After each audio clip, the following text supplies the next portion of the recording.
পৃথিবীতে যা উন্নতি অগ্রগতি দেখতেছেন এর অর্ধেক যদি পুরুষ মানুষ করে, অর্ধেক করেছে নারী। কথা বলেন না কেন? মেয়েদের ভূমিকা আছে না? কারণ আমাদের আদি পিতা হযরতে আদম নবী আলাইহিস সালামের বাম পাজরের হাড় থেকে তার স্ত্রী হাওয়াকে আল্লাহ বানিয়েছেন। বলেন, আল্লাহ পাক বলেন তাকে যখন বানিয়ে বাম পাশে রেখে দিয়েছি, ঘুমের তন্দ্রা আচ্ছন্ন ছিল। ঘুম থেকে ওঠার পরে তাকিয়ে দেখে একটা মেয়ে লোক সুন্দরী সুশ্রী বসে আছে। এই পৃথিবীতে চারজন মহিলাকে আল্লাহ সব চাইতে সুন্দরী বানিয়েছিলেন। তার এক নম্বরে হযরতে হাওয়া আলাইহিস সালাম, দুই নম্বরে বিশ্ব নবীর মেয়ে ফাতেমাতুজ জাহরা, তিন নম্বরে হযরতে ইব্রাহিম নবীর প্রথম স্ত্রী হযরতে সারা রাদিয়াল্লাহু তাআলা আনহা, চার নম্বরে ইউসুফ নবী আলাইহিস সালামের স্ত্রী জুলাইখা। এই চারজন মহিলার মতো সৌন্দর্য কাটিং গঠন আল্লাহ পৃথিবীর কোন মানুষকে দেয়নি। ঐশ্বরিয়া রায় এর ভেতরে আছে, এরে দেখলেই মানুষ পাগল হয়ে যায়। তাহলে জুলাইখাকে দেখলে, ফাতেমাতুজ জাহরাকে দেখলে তো না খেয়ে থাকা লাগতো। কত সুন্দর করে আল্লাহ বানিয়েছিলেন আপনি ভাবতেও পারবেন না। ঐশ্বরিয়া যদি এত সুন্দর হয়, তাহলে এর চাইতে কোটি কোটি গুণে সৌন্দর্য আল্লাহ দিয়েছিলেন তাদের এই চেহারার ভেতরে। তার ভেতরে এক নম্বরে কে? বলেন বলেন। হযরতে হাওয়াকে আল্লাহ বানিয়ে বাম পাজরে রেখে দিলেন। এত সুন্দর সুশ্রী আদম নবী ঘুম থেকে উঠে তাকিয়ে ডাক দিয়ে ধরতে যাচ্ছিলেন। আল্লাহ পাক বলেন দাঁড়া, তাকানো যাবে না, ধরা যাবে না। হযরতে আদম বলছে আল্লাহ তাকানো যাবে, ধরা যাবে, কি করলে সেই বুদ্ধি বলেন? আল্লাহ বলছে ধরা যাবে, তাকানো যাবে, বিয়ে করা লাগবে। কি করা লাগবে? এখান থেকে যেটা প্রতীয়মান হয়, বিয়ের আগে প্রেম নিবেদন করা হারাম। এটা নবী তাকাচ্ছে, ধরতে যাচ্ছে, আল্লাহ নিষেধ করছে। আর আপনি পার্ক গুলো সব এই করোনার ভেতরে খুলে দিয়েছে, 180 মাইল বেগে চলছে। এরা তো সব বিবাহিত। বলেন,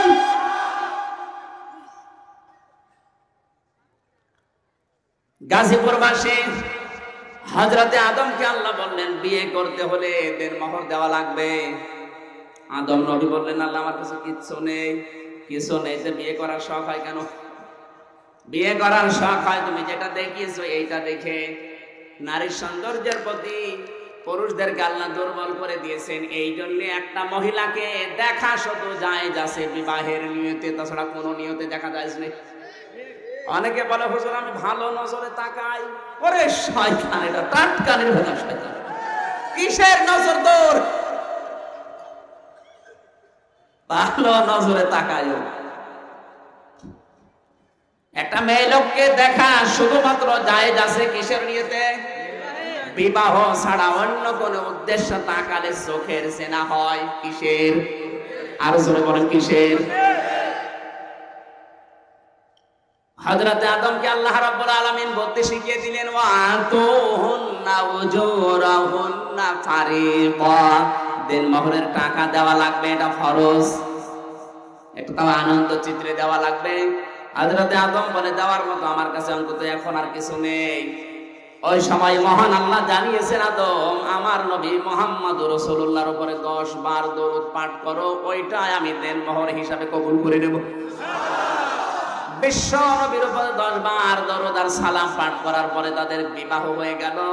আল্লাহ এবার আদমকে ডাক দিলেন ওয়াকুলনা ইয়া আদাম উসকুন আনতা ওয়া যাওজুকাল জান্নাতা ওয়া কুলা মিনহা রাগাদান হাইথু শি'তুমা ওয়ালা তাকরাবা হাদিহিশ শাজারাতা ফাতাকুনা মিনাজ যালিমিন। সূরা বাকারার ভেতরে আছে। আল্লাহ পাক আদমকে ডাক দিয়ে বললেন বিবাহ হয়ে গেছে, বউ নিয়ে এবার জান্নাতের ভেতরে চলে যাও। জান্নাত কার বাড়ি? আদম নবীর। কার বাড়ি? আদম আলাইহিস সালাম আমাদের কি হন? বাবা। বলেন কি হন? বিয়ে করার পরে বউ নিয়ে এই জন্য বাবার বাড়ি যাওয়া লাগবে, নির্দেশ আল্লাহর। অথচ এখানে কত মানুষ বসে আছে বিয়ে করে ঘর জামাই থাকে। এই যে হুজুর, এমনি বলছি হুজুর না, কত মানুষ এরকম ঘর জামাই নেই। সেদিন ওই কিসে কোন জায়গায় জানো, যশোরে গিয়েছিলাম এক পাড়ায়, শুনলাম এই পাড়ার নাম হচ্ছে ঘর জামাই পাড়া। তার মানে এই পাড়ায় যা আছে সব জামাই, বিয়ে করলেই থেকে যায়, আর নিয়ে যাবে বউ না, ও নিজে সব থাকে। গাজীপুর বেশি। সত্যি করে বলেন তো, ঘর জামাই কারা আছেন? হাত করেন তো দেখি। আলহামদুলিল্লাহ, একজন শুধু। গাজীপুরে শুনলাম ঘর জামাই বেশি দেয়, একজন কেন? নাকি এলাকায় বিবাহ সাথে বন্ধ হয়ে গেছে? একটু খেয়াল করেন তো শব্দের দিকে। আল্লাহ পাক বলেন, ইয়া আদম উসকুন আনতা ওয়া যাওজুকাল জান্নাতা, তুমি এবং তোমার স্ত্রী চলে যাও তোমার বাড়িতে, তোমার জান্নাতে। ওয়াকুলা, এদিকে খেয়াল করেন, ওয়াকুলা 1 বছর না 2 বছর? 2 বছর। ওয়াকুলা আনতা ওয়াকুলা, আল্লাহ দেয়।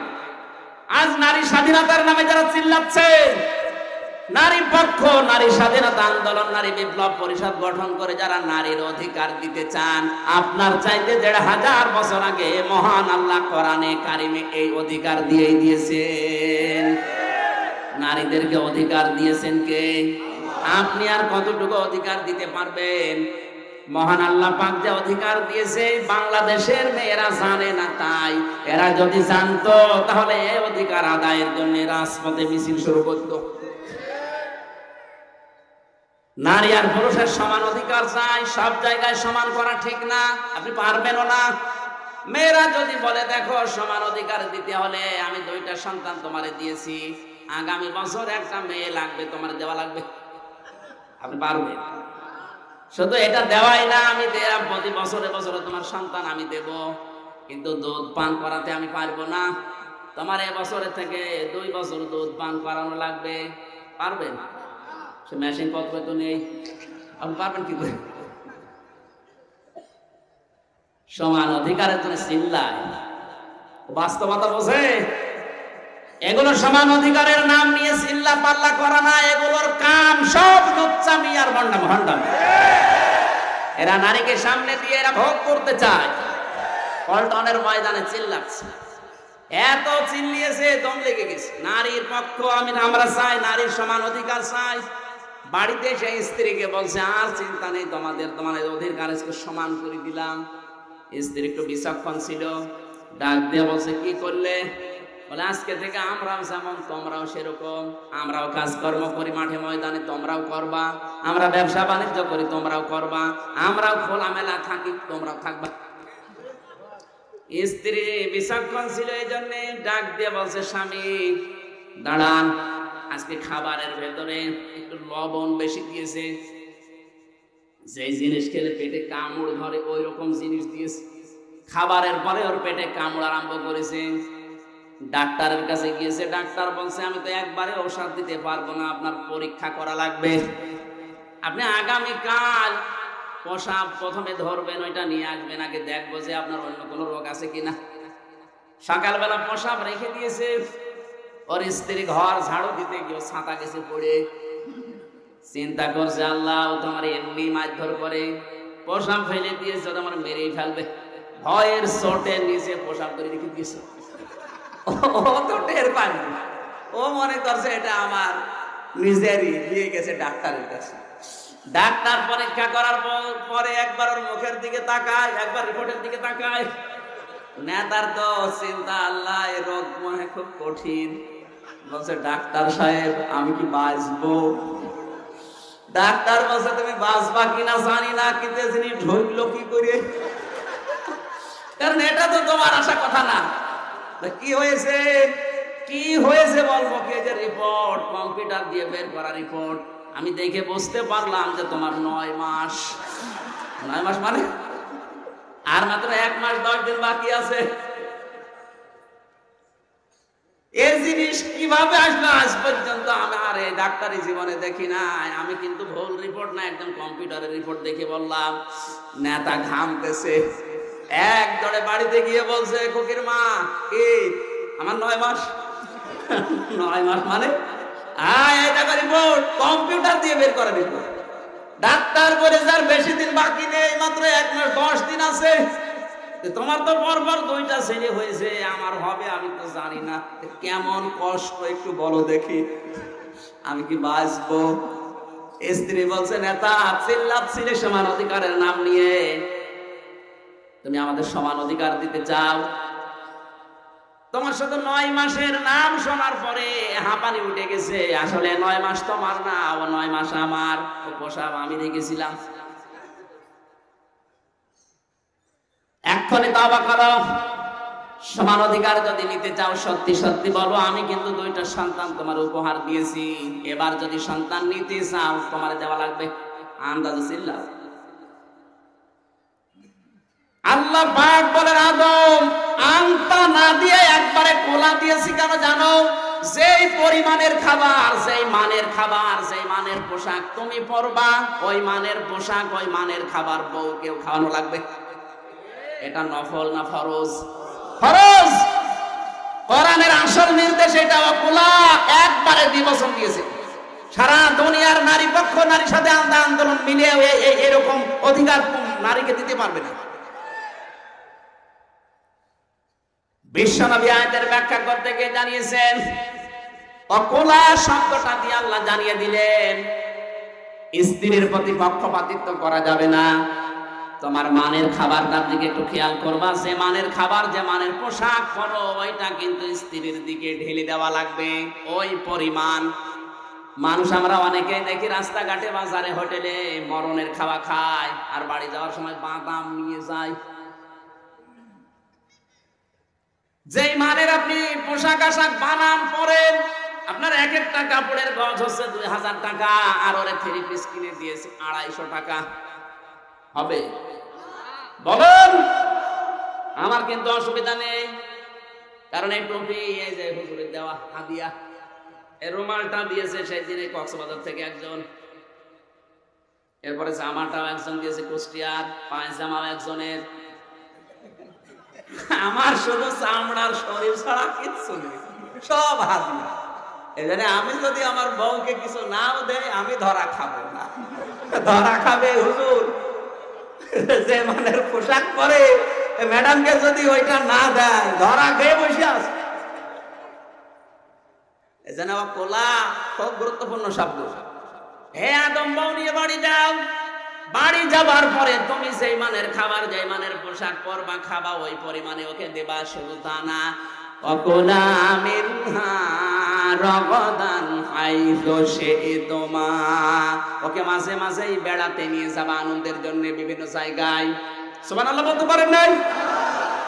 নারীকে আনন্দ দেওয়া লাগবে বিভিন্ন জায়গায়। আপনি নিয়ে যাবেন আত্মীয় স্বজনের বাড়িতে, যেখানে গেলে আপনি কি করতে পারবেন? ওয়ালা তাকরাবা হাদিহিস শাজারাতা ফাতাকুনা মিনাজ জালিমিন, ওই গাছের কাছে যাবা না, যেই গাছের কাছে গেলে তোমরা জালেম হয়ে যাবে।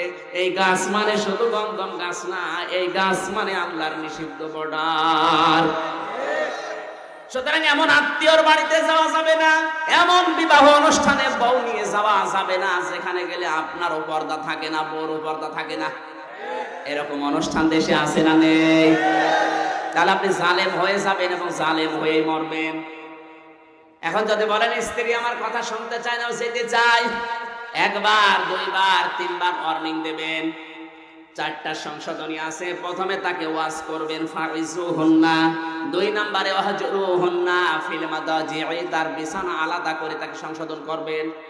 3 নম্বরে ওয়াদরিবুহুন্না, মৃদু আঘাত করবেন, শাসাবেন, চোখ মুখ গরম করবেন। এরপরেও যদি দেখেন না, তাহলে তার আত্মীয় স্বজন আর আপনার গার্জিয়ানকে ডাক দিয়ে বলবেন, এটা আমার রাখা সম্ভব না, আপনারা কি করবেন করেন। এই 4টা পদক্ষেপ নেওয়ার পরেও যদি দেখেন না আর সম্ভব না, ও আমার কথা শোনে না, তখন তাকে প্রথম মাসে 1 তালাক দেবেন। আবার 30 দিন দেখবেন, যদি 30 দিনে দেখেন না ফেরে না, এখন 30 দিন পার হওয়ার পরে আর 1 তালাক। এদিকে 30 দিন, ওদিকে 30, কতদিন? এর পরের মাসে 3 মাস, তার মানে 90 দিন পরে আর একটা দিয়ে বিদায় করে দেবেন। কিন্তু হেলা করা জায়েজ নেই। এই যে হেলা বলে যেটা বাংলাদেশে চালু করা আছে, বিয়ে তালাক দেওয়ার পরে আর একজনের সাথে বিয়ে দেয়, কন্ট্রাক্ট থাকে, তুই কয়েকদিন পরে ছেড়ে দিবি, আমার বউ আবার আমার কাছে আসবে। এই হেলা করা হারাম। কিসের হেলা? আপনার যদি সংসার করতে আর না হয় 3 তালাক দেওয়ার পরে ওটা একদম শেষ। হ্যাঁ, ও যদি ইচ্ছা করে বিয়ে করার পরে যদি কোনো জায়গায় থেকে আবার তালাক প্রাপ্ত হয়, ছেড়ে দেয়, এরপরে ইদ্যত পালন করার পরে আপনি বিবাহ করতে পারবেন। আপনার তখন তো ভালোই রুচি নেবে নাকি? ও কথা বলছে না। এই জন্য তালাকের মতো নিকৃষ্ট কাজ খালি রাগ হলেই বলে ফেলবেন না, তোর 14 বংশ তালাক দিয়ে দিন। তালাক দেওয়ার সিস্টেম আমি কয়টা বলেছি, কয়টা ধাপ বলেন বলেন। প্রথমে তাকে ওয়াজ করা লাগবে। কি করা লাগবে? এরপরে বিছানা আলাদা করে দেখবেন যে সংশোধন হয় কিনা। এরপরে মারধর করা, চক্রানো, গরম দেওয়া। এরপরে শেষ পর্যায়ে গার্জিয়ান ডাক দিয়েও যদি আর না হয় 90 দিন সময় পাচ্ছি। কতদিন? এতগুলো স্টেপ পার করার পরে আল্লাহ চায় যে সংসার অন্তত আলাদা হোক, কারণ এই মহিলার জন্য তুমি জাহান্নামে যাবে, আল্লাহ এটা চাই না। কারণ অধিকাংশ পুরুষ মানুষ জাহান্নামে যাওয়ার জন্য সর্বোত্তম যেটা সর্বশ্রেষ্ঠ মাধ্যম হচ্ছে তার স্ত্রী, এবং তাকে জান্নাতে নিয়ে যাওয়ার জন্য সর্বোত্তম মাধ্যম হচ্ছে তার স্ত্রী। কেন বললাম এই কথা?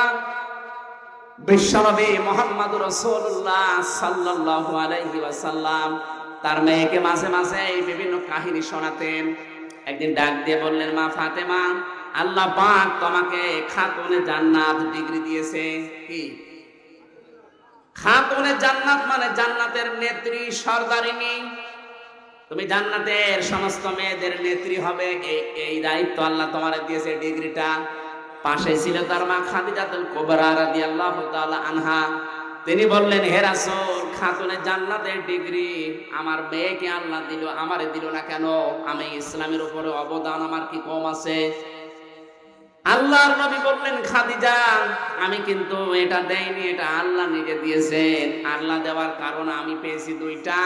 এক নম্বরে তোমার মেয়ে ফাতেমা আর তোমার ভেতরে পার্থক্য এই, তুমি ঈমান এনেছো 55 বছর বয়সে। কত? আর তোমার মেয়েটা জন্ম থেকে মুসলমান, জন্ম থেকে ঈমানদার। তুমি 55 বছর বয়স হওয়ার আগে কোনদিন আল্লাহর ইবাদত করনি, আল্লাহকে ডাকনি। কথা বলেন না কেন? আর এই মেয়েটা জন্মের পর থেকে ঈমানদার, আল্লাহকে ডাকাডাকি করে, আল্লাহর ইবাদত করে। খাতুনে জান্নাত, জান্নাতের নেত্রী, এটা ওরে দেবে না তোমারে দেবে। এখান থেকে প্রতীয়মান হয় মেয়েরা যদি জান্নাতে যেতে চায় তার ইবাদত করা লাগবে।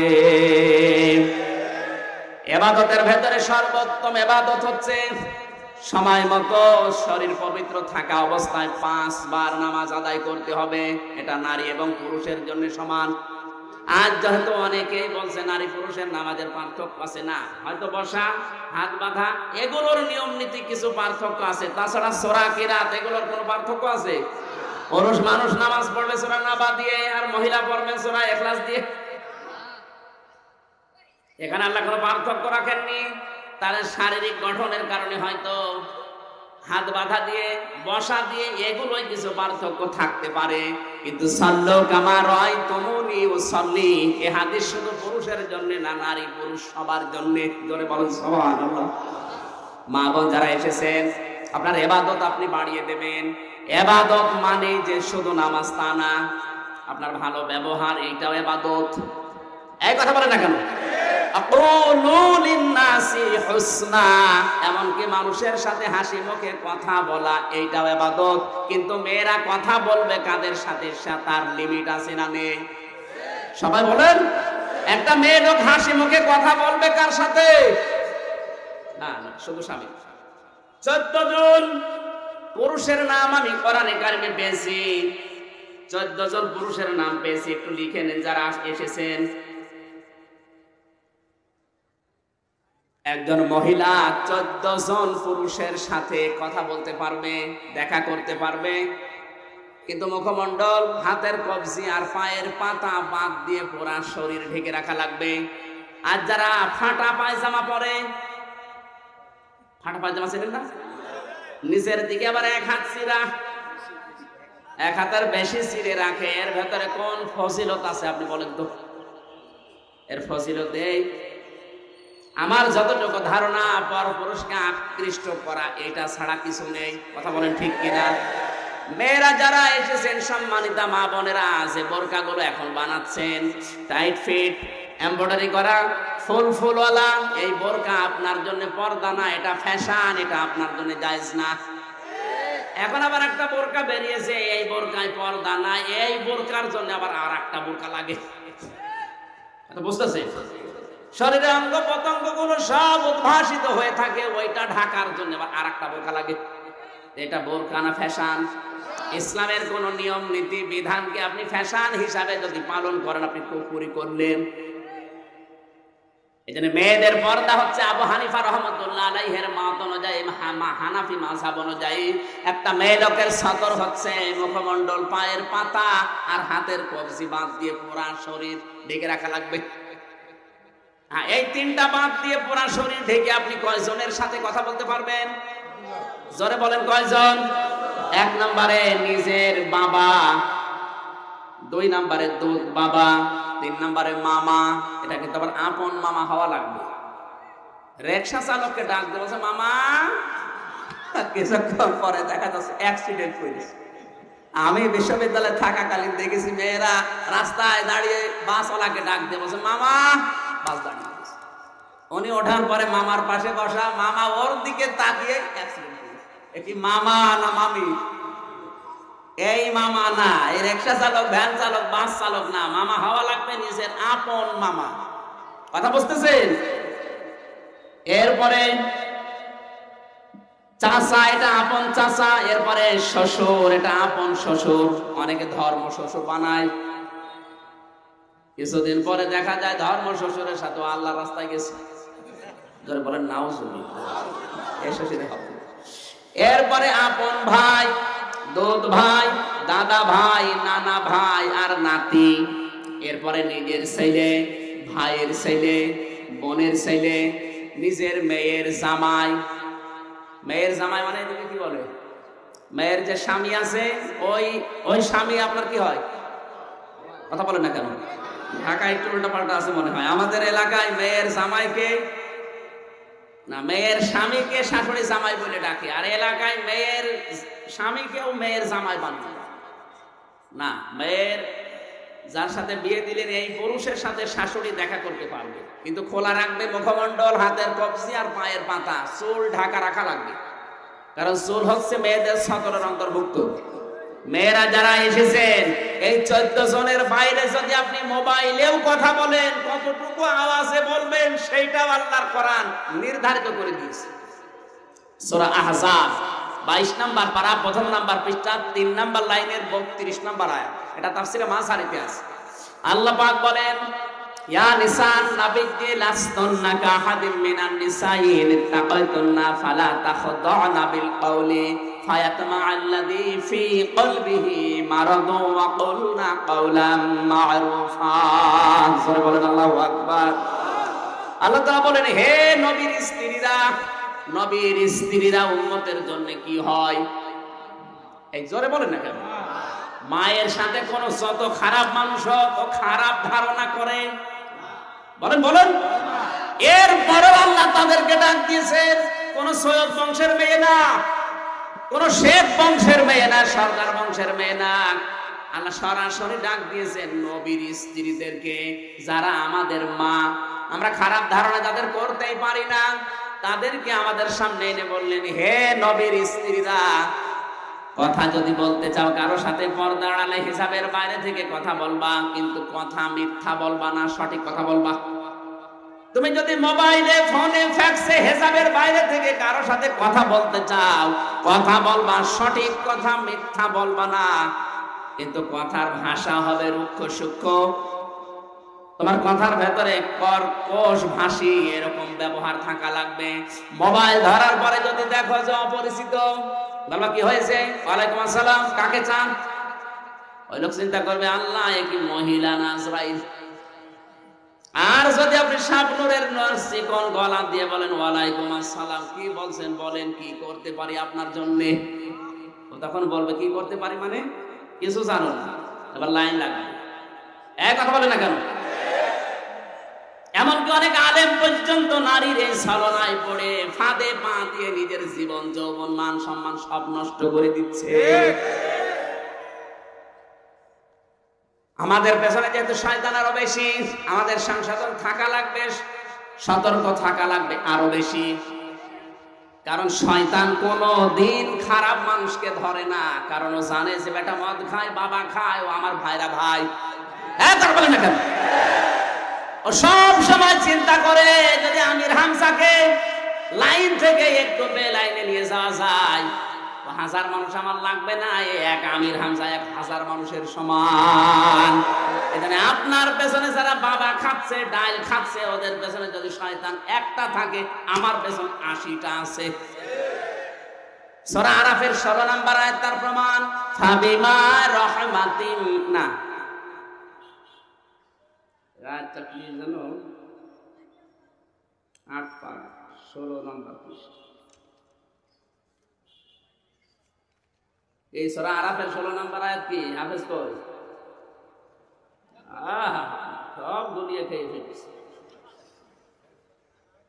এইরকম হাফেজের তো সমস্যা।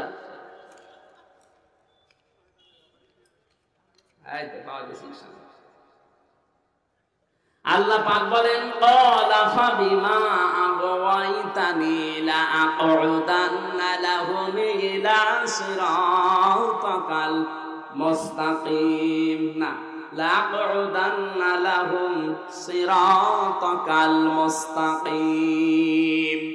আল্লাহ ওই সময় চ্যালেঞ্জ দিয়ে জানিয়েছে শয়তানকে যে তোকে আমি 2টা জিনিস থেকে বঞ্চিত করলাম, কোনোদিন শয়তান করে আমি ক্ষমা করব না, কোনোদিন তোরে আমি জান্নাত দেব না। ওই সময় শয়তান বলেছিল আল্লাহ আমিও 3টা জিনিস চাই। 1 নম্বরে হায়াত চাই, 2 নম্বরে ক্ষমতা চাই, 3 নম্বরে ক্বালা ফাবিমা আগওয়াইতানি লা আকুদান্না লাহুম সিরাতাকাল মুস্তাকিম। তোমার বান্দাদেরকে ধোঁকা দিয়ে বোকা বানিয়ে জাহান্নামে নেওয়ার জন্য আমি ভালো ভালো রাস্তার মোড়ে মোড়ে বসবো। এই জন্য শয়তান কিন্তু খারাপ মানুষের কাছে থাকে না, যায়ও না, কারণ জানে যে একে বেশি করা লাগবে না। সব সময় বেশি শয়তান লেগে থাকে ভালো মানুষগুলোর পেছনে। কথা বলেন না কেন? এজন্য আমাদের আরো সতর্ক হওয়ার দরকার আছে না নেই? বিশেষ করে মেয়েলি বিষয় নিয়ে যারা আলেম আছেন, যারা এই লাইনে আছেন, তাদেরকে বলছি একজন পুরুষের জন্য সব চাইতে ক্ষতিকারক হচ্ছে 2 জন মহিলা। একটা হচ্ছে শালী আর একটা হচ্ছে ভাবি। বিয়ে করেছেন যারা তার বোন ওইটা শালী না, এরকম হাজারো শালী দেশে আছে। ভাবি মানে শুধু ভাইয়ের বউ না, এরকম বহু ভাবি দেশে আছে। আমাদের চুয়াডাঙ্গা জেলার আলমডাঙ্গা থানা এক ভাবি ভোটে দাঁড়িয়েছে, নাম তার রাঙা ভাবি, নাম ওইটা। সবাই ওনারা রাঙা ভাবি বলে ডাকে, দেখতেও রাঙার মতো, কারণ পোস্টার দেখলাম, আমি সরাসরি তো দেখিনি। একজন মেয়ে লোকের জন্য ভয়ঙ্কর এবং গুরুত্বপূর্ণ সাপের মতো, আজরাইলের মতো 2 জন পুরুষ। একজন হচ্ছে দুলা ভাই আর একটা হচ্ছে দেবর। অথচ এই 2 জনের সাথে দহরম মহরম মেয়েদের বেশি। কথা বলেন না কেন? সতর্ক থাকবেন এই 2 জন থেকে। দুলা ভাই মানে শুধু আপন বোনের বর না, এরকম বহু দুলা ভাই আপনার কাছে কল দেবে। কথা বলেন না কেন? এরকম দুলা ভাই যারা কল দেবে তাদের সাথে কথা বলতে হলে আপনার ভাষা হবে রুক্ষ সূক্ষ্ম, উল্টা পাল্টা গরম দিয়ে কথা বলবেন। ওই বেটার মনের ভেতরে শয়তানি থাকলেও দূর হয়ে যাবে। আর যদি মনে করেন না এটা আমার আপন দুলা ভাই, আপনি সব হারাবেন। এখন হারাচ্ছে না? কথা বলে না কেন? দ্বিতীয় নম্বর, একজন মেয়ে লোকের জন্য মারাত্মক ভয়ঙ্কর শত্রু হচ্ছে তার দেবর। সে যে দেবরই হোক, দেবর থেকে নবীজি বলেন এটা মৃত্যু তুল্য। এটা আজরাইল দেখলে যেমন ভয় করে মেয়েরা, আজরাইল দেখলে মানুষ যেমন ভয়ে ভয়ে থাকে, দেবরকে দেখলে ওরকম ভয়ে ভয়ে থাকা লাগবে। অথচ কত মানুষ এই গাজীপুরে বিয়ে করার পরে বউকে তার ভাইয়ের কাছে রেখে উনি বিদেশে গেছে, কিয়ামতের আগে আসবে। কিয়ামতের আগে আসে না, ও আল্লাহ রাস্তায় রেখে দিয়েছে। এগুলো বেশি হয় বরিশাল বিভাগে। আমি ওখানে থেকে ছোটবেলা থেকে মানুষ, অধিকাংশ বরিশালের মানুষ সব যায় আল্লাহর রাস্তায়, বউ রাখে আর ওর ভাই আছে। অথচ বছরে বছরে ছেলে মেয়ে হচ্ছে। আমি আর নিচে নামলাম না, কথা বলছে না কেন? জানি এখানে বরিশালের লোক আছে না, আপনি একবারে নিজের দিকে টেনে নিয়ে না, এরকম বহু মানুষ আমি পেয়েছি। আমাদের সতর্ক হওয়া লাগবে মেয়েদের। ইবাদত মানে কি শুধু নামাজ পড়া রোজা রাখা না, সম্মানিতা মা বোনেরা, আজ হাজারো শাশুড়ির শুধু উদাসীনতার ছোট মনের কারণে পরিবারের কোনো ইবাদত এখন আর এই দেশে নেই। অধিকাংশ মেয়ের মা যারা, তারা গল্প করে বসে বসে, ও বউ কি আমার জামাইটা আল্লাহর ওলি, আমার মেয়ে যা বলে ও তাই শোনে, উঠতে বসতে সব সময় আমার মেয়ের আনুগত্য করে চলে। এরকম জামাই এদেশে একটাও নেই। আর আমার ওই যে ছেলেটা টাটকা হারামজাদা। কেন? কারণ ও ঘুরতে ওর বড় কথা শুনে। কার কথা শুনছি? কথা বলছে না কেন? আপনি মানুষ। মাঝে মাঝে আবার বলে আমার ছেলেটা বউ পাগল, বিয়ে দেওয়ার আগে খুব ভালো ছিল, বিয়ে দিয়ে এখন শুধু বউ নিয়ে থাকে। আরে আপনার তো কপাল ভালো যে আপনার ছেলে আপনার বউমা নিয়ে ব্যস্ত আছে, অন্য কোনো জায়গায় লাইন লাগায়। আপনি আরো উৎসাহ দেবেন, আর আপনি আরো এই জায়গায় আঘাত করেন। এই কারণেই তো অধিকাংশ পরিবারের শান্তি নেই। কথা বলে না কেন? যে সমস্ত শাশুড়ি আর শ্বশুরের কারণে পুত্রবধূরা অশান্তিতে আছে, তিরমিজি শরীফের হাদিস, এই শ্বশুর আর শাশুড়ির ঈমান নিয়ে মারা যেতে পারবে না। মানুষকে কষ্ট দিয়েছে, এই কারণে বেঈমান হয়ে